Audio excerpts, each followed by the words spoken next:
Alright. Hey everyone. This video I'm just gonna take and be doing a little bit of tinkering. I got a couple impacts I got for free that I'm gonna see if I can make one working good one or two working good ones, whatever happens. But I just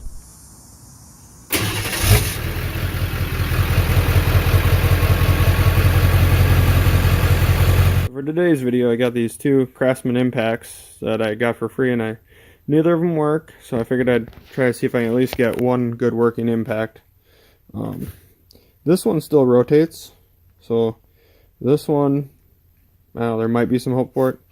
This one, on the other hand, is froze up, so we'll see what happens when I take it apart, but I'll take and go show you. They're both doing basically the same thing, except for this one's just not froze up, so I'll go over the air compressor and show you what I mean. So this is what I mean with they don't work. So when you pull the trigger, it's on full forward right now. All it does, it breezes through, breeze through the exhaust port on the bottom of the impact. And it doesn't matter if you take and change it all the way to like neutral, does what it's supposed to. Change it to reverse, nothing. So we're gonna dig into both of them and see if we can figure out anything out. Alright, so the impact is, pneumatic impact is fairly straightforward and simple.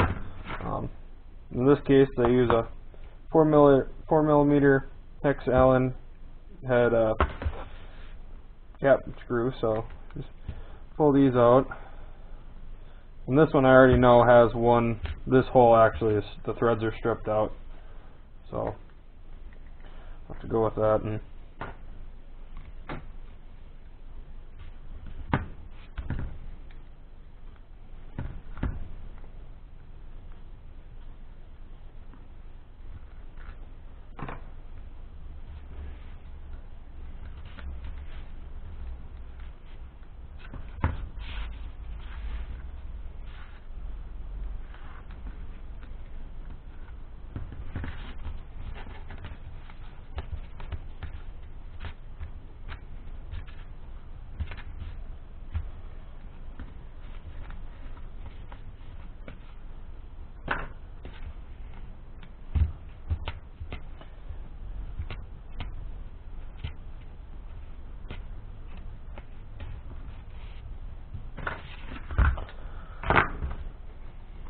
so these just, the back cap pulls off, and you get your forward, reverse, and speed selector.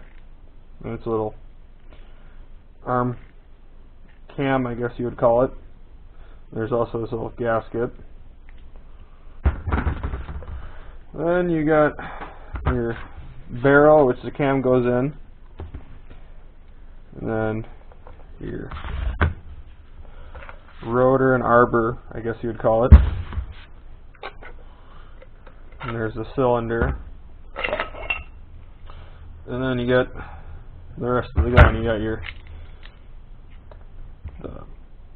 half-inch arbor. Not even sure what the heck half these pieces are called, but this one I don't see anything broken in, so I'm not sure quite what's going on. I might take this other one apart quick and see what I figure out. It is pretty grimy in there, so that might be part of the issue with this one, is it might just be so gummed up that it's not rotating. But yeah, we'll turn to the other one and see what we find.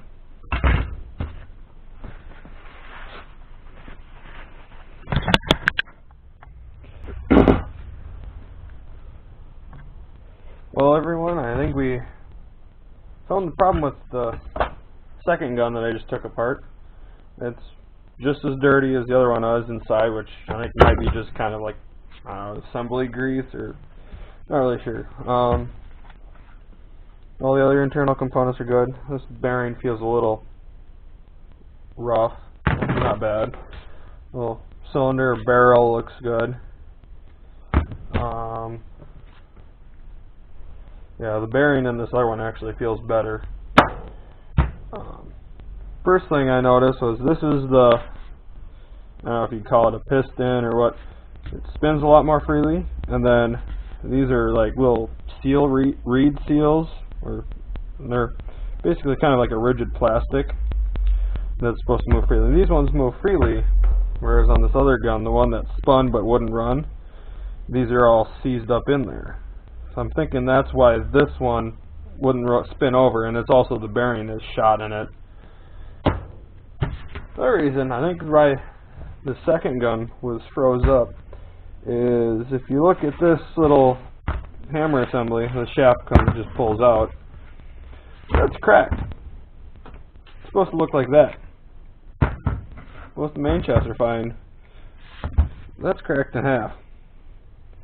So that's why that one won't work. So I think what I'm going to do is I'm going to kind of put pieces together from the two of them and see if I can make one good working gun. And if I can do that, we're good.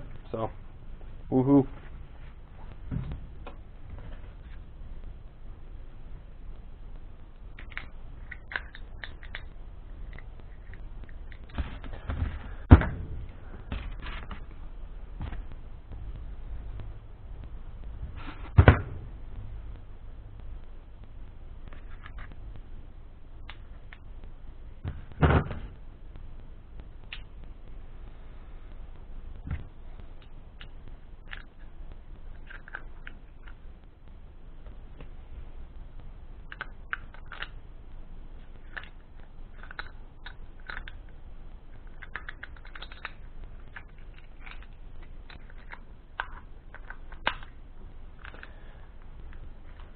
And I found it looks like it's going to be easiest just to assemble it with the whole internal assembly put together.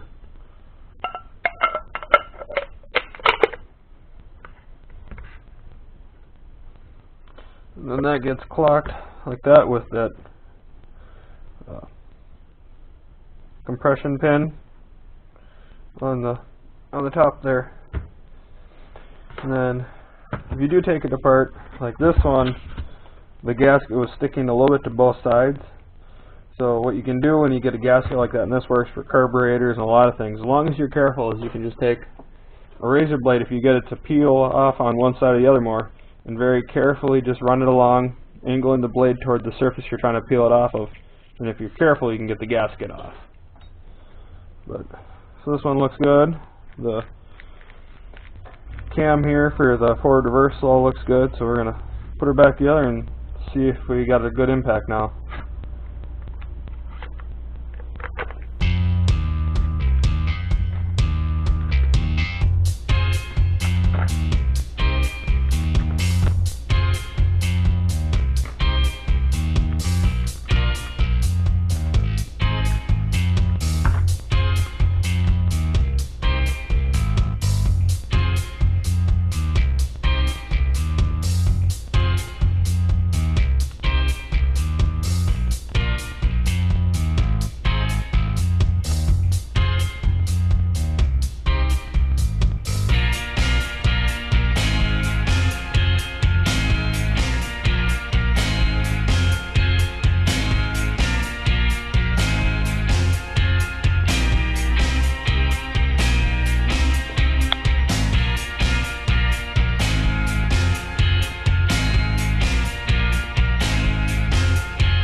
There we go.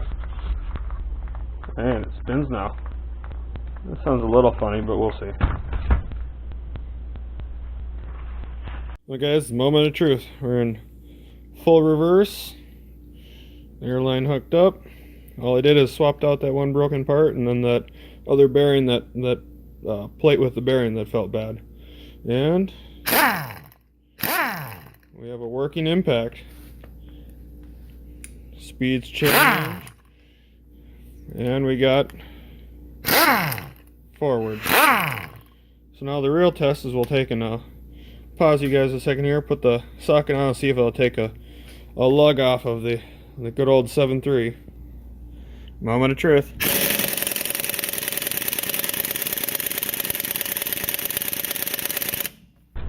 Well, it didn't take the lug off. which doesn't bother me too much. It works. It sounds good when it's running, which tells me it's probably just it needs some oil. I don't have any air to oil right now, so I'll have to put some air to oil in it and see if that helps at all. That and my cheap little Harbor Freight compressor isn't the most powerful thing in the world, so that could be contributing to it. But yeah, did not expect this to be broken. I'm glad I was able to make one good one out of the two impacts. I mean, it's Craftsman, so a lot of you might be wondering why I didn't just take and go exchange it for one of them for a good one, for a new one. But air tools and stuff like that only have a 1-year warranty, and since I didn't actually purchase these were given to me, I can't just go exchange it. So I figured, what the heck, it wasn't going to hurt me none if it didn't work, if I tried to fix it, so I figured I'd take them apart and see if I can make one good one. So yeah, I guess that's that. So see you guys in the next video.